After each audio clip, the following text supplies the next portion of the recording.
यह है सही बुखारी की हदीस नंबर 392।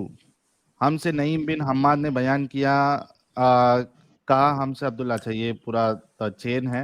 उसके बाद रसूलुल्लाह ने फरमाया, मुझे हुक्म दिया गया है कि मैं लोगों के साथ जंग करूं यहाँ तक कि वो ला इलाहा इल्लल्लाह कहे। बस जब वो इसका इकरार कर ले और हमारी तरह नमाज पढ़ने लगे और हमारे किबले की तरफ नमाज में मुंह करे और हमारे जबीहा को खाने लगे, तो इनका खून और इनके अमवाल हम पर हराम हो गए, मगर किसी हक के बदले, और बतन में इनका हिसाब अल्लाह पर रहेगा। जी। हाँ जी, तो वो उन लोगों के लिए जो इस्लाम को हमेशा नुकसान पहुंचाने के लिए वो लोग कहाँ फिराक पे नुकसान रहते यहाँ थे। पे? भाई नुकसान की बात ही नहीं है ना। यहाँ पे रसूलुल्लाह कह रहे हैं कि जब तक लोग ला इलाहा इल्लल्लाह नहीं कहेंगे तब तक मैं उनसे लड़ता रहूंगा। ये क्या बात है? अरे भैया, वो आप पूरा कॉन्टेक्स्ट में पढ़िए, समझिएगा, तब वो पूरा होगा। कॉन्टेक्स्ट में बताया हूं तुमको। कौन कहता है? देखो, जो दुश्मनी होती है ना, मेरी बात हम्म। सुनो, दुश्मन होता है ना, यहाँ पे ये साबित हो रहा है कि आपने दूसरे मजहब वालों को रहने ही नहीं देना है। क्योंकि अगर कोई जुल्म कर रहा है तो बस उसके जुल्म तक उसको रोका जाएगा, उसको कन्वर्ट नहीं किया जाएगा। यानी मिसाल के तौर पे एक इंसान है, ठीक है, वो अगर आपसे कोई वो चोरी कर रहा है तो उसको चोरी की सजा दी जाएगी। उसको ये नहीं कहा जाएगा कि तू इस्लाम कबूल कर ले, तू जब तक इस्लाम नहीं कबूल करता मैं तेरे को चोरी की सजा देते रहूंगा। ऐसा नहीं होता है। आप किसी पे रिलीजन जो है वो थोप नहीं सकते हो। तो वो लोग यहाँ पे वो आपके लोग रसूल जो है वो खुले तौर पे, ये जितने लोग अभी जो हमने बयान किया है हिस्ट्री में, हिंदुस्तान में किस तरीके से इन्होंने नंगा नाच किया है, ये आ कहाँ से रहा है? ये आपके रसूलुल्लाह से आ रहा है। ये मंदिरों को क्यों तोड़ा जा रहा है मालूम है तुमको? क्योंकि यहाँ देखो, ये भी बता देता हूँ ताकि तुम्हारी आंखें खुल जाए। तुम मानने वालों में से तो नहीं हो, लेकिन हो सकता है कि तुम्हारा जहन जो है वो खुल जाए और तुम इसको जो है वो इस गंदगी से निकलो। 1 मिनट रुको, मैं वो भी बता देता हूँ तुमको। नए गंदगी से तो कभी नहीं निकले। नहीं निकलेंगे ना गंदगी से, संडास में ही रहना है। गंदगी अंदर में तुम्हारे गंदगी संडास से तो बना हुआ है। नहीं नहीं, वो गंदगी है, ये नहीं तो गंदगी से निकलेंगे कैसे? ये गंदगी ही है ना भाई। ये देखो, यहाँ पे देखो, सही मुस्लिम की हदीस नंबर 2243, याहिया बिन याहिया आज अबू बकर बिन अबू शैबा, अच्छा ये पूरी हदीस है, हजरत अबू ये क्या है, अबू हियाज असदी से रिवायत है, मुझे हजरत अली ने फरमाया, क्या मैं तुझे इस काम के लिए ना भेजूं जिस काम के लिए मुझे रसूलुल्लाह ने भेजा, ताकि तू किसी सूरत को मनाए बगैर, मिटाए बगैर ना छोड़े और ना किसी बुलंद कबर को बराबर किए बगैर। तुमने जितने भी आइडल्स है उसको तोड़ने का तुम्हारे रसूलुल्लाह ने हुक्म दिया है। ये देखो, हाँ तो यहाँ पे देखो, सही मुस्लिम सही मुस्लिम की हदीस देखो, यहाँ पे क्या कहते हैं अल्लाह के रसूल, अंबिया कौन होता है? अंबिया वो होता है जो बुतों को तोड़ता है। ये देखिए, अल्लाह ताला ने मुझे ये पैगाम देकर भेजा है कि सिला रहमी करना और बुतों को तोड़ना। हाँ, तो बुत को तोड़ने में क्या हर्ज है? अच्छा, अभी मेरे को एक बात बताओ, अपना इस्लाम इज द बेस्ट। अगर तुम्हें ताकत मिल जाए, ठीक है, हिंदुस्तान पे तुम्हारा राज आ जाए, तुम सारे मंदिरों को तोड़ोगे या नहीं तोड़ोगे तुम्हारे रसूल के इस बात पे अमल करके? हाँ, उसको दावत देंगे पहले दिन का, अगर नहीं मानेगा तो फिर नहीं माना, तोड़ देंगे। हाँ, वो तो करना पड़ेगा। ये है हमारे प्यारे मोमिन भाई लोग। ये देखो, तो कोई भाई ताज्जुब ऐसे नहीं है कि उस वक्त पे कोई ताज्जुब नहीं है कि उस वक्त पे ये सब चीजें हुई होंगी, क्योंकि जिनके पास ताकत थी सर, तैमूर जैसे लोगों के पास था, तो उन्होंने वही काम किया जो जो इस्लाम का जो डॉक्ट्रिन है, बिल्कुल वही काम तो किया। ये इंसान भी इसलिए तो कोई वैसी ताज्जुब है, नहीं। ये बोल रहा है ना कि हाँ। हमको ताकत मिल जाएगी तो हम तोड़ेंगे बुतों को। नहीं, वो असल में पहले दावत देंगे भैया, वो थोड़े दावत अच्छा देंगे, अच्छा। समझाएंगे, फिर उसको तुम्हारी झूठी सही दावत को रास्ता अगर पे कबूल लाएंगे। नहीं करेंगे, तुम्हारी झूठी दावत को कबूल नहीं करेंगे तो तोड़ोगे ना फिर बुतों को, मंदिरों को, चर्चों को।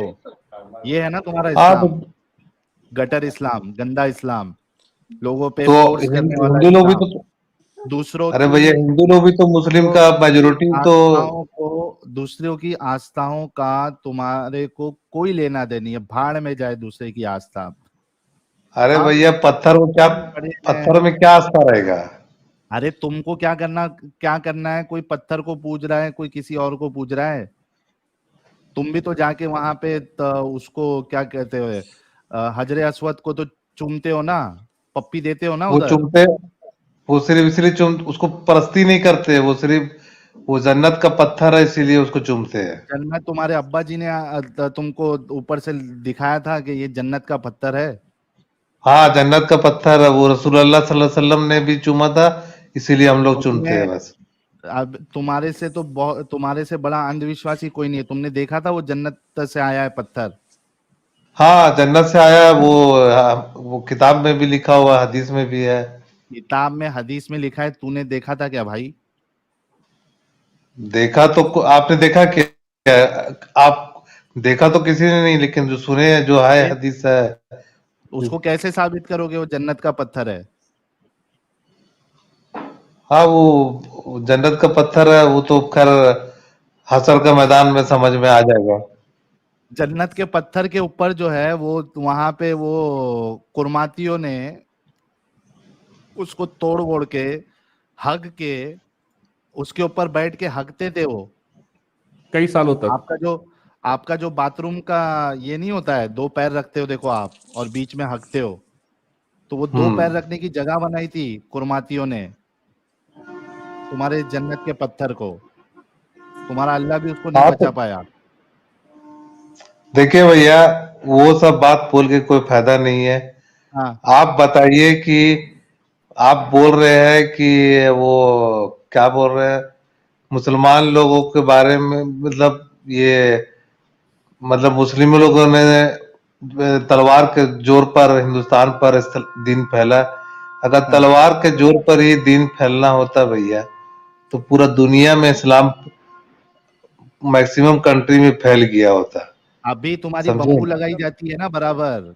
अब तुम उस लायक नहीं हो, वरना अभी जैसे कि तुम्हारी सोच तुमने जाहिर की है कि हमारे पास ताकत आ जाएगी तो हम मंदिरों को तोड़ेंगे और बाकी जो इबादत गाह है मंदिर दूसरों को की। नहीं सर, मंदिर को नहीं, बूथ को तोड़ेंगे तो बूथ को क्या वो पूछना है? आप मंदिर लॉजिक वाला इंपॉर्टेंट बात है। कीजिए, बूथ क्या अरे खुदा है क्या? मेरे बेवकूफ भाई, मंदिर ज्यादा इंपॉर्टेंट है क्या? उसके अंदर जो बुत है वो ज्यादा इंपॉर्टेंट है। जो अरे भैया, बुत परस्ती करता बूथ है, को एक मिनट मेरी बात बता भाई। मंदिर ज्यादा इंपॉर्टेंट है क्या? उसके अंदर जो बुत है, जो बुत परस्ती करता है उसके लिए मंदिर ज्यादा इंपॉर्टेंट है कि वो अंदर का बुत उसके लिए ज्यादा इंपॉर्टेंट है?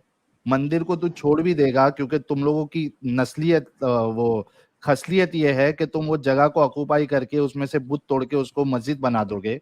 इस वजह से तुम मंदिर नहीं तोड़ोगे, तुम उसमें से बुत निकाल के उसको मस्जिद बना दोगे। तो जो बुत है वो तो असल, उस पे तो आस्था है लोगों की। मंदिर नहीं आप तोड़ूंगा। किसको मान आप किसको मानते हैं? बुद्ध को मानते हैं कि एक खुदा को मानते हैं जो जो निराकार है, जो दिखाई नहीं देता, उसको तुम्हारा मानते अल्लाह हैं कि बुद्ध निराकार को है? मानते हैं? तुम्हारा अल्लाह हाँ। निराकार है क्या? निराकार है। अगर मैं साबित कर दूं तुम्हारे अल्लाह के पैर है, तुम्हारे अल्लाह के हाथ है, तुम्हारे अल्लाह का चेहरा है। वो वो मतलब वो बताया गया है, मेटाफोर वर्ड पे बताया गया है। मेटाफोर समझे ना? कहाँ से है? ये एक कुरान की आयत बता दो जहां पे ये लिखा है कि अल्लाह जो है जब अपने चेहरे की बात करता है तो वो मेटाफोर है। बता दो, एक आयत बता दो मेटाफोर है करके, ये बता दो। कुरान में देखिए, वो लिखा हुआ है कि अल्लाह का वो लिख वो हाथ मेटाफोर पैर है किस ये मेरे को कुरान से साबित कर दो या रसूलुल्लाह की हदीस से साबित कर दो कि जब अल्लाह कहता है, उसका चेहरे के बारे में बात करता है, उसके हाथ के बारे में बात करता है, तो ये असल में उसका एक्चुअल हाथ नहीं है बल्कि मेटाफोर है। वो ये बता दो जरा। अरे भैया, वो तो मतलब अल्लाह का हाथ पैर कैसा है वो तो अल्लाह ही जानता है ना भैया।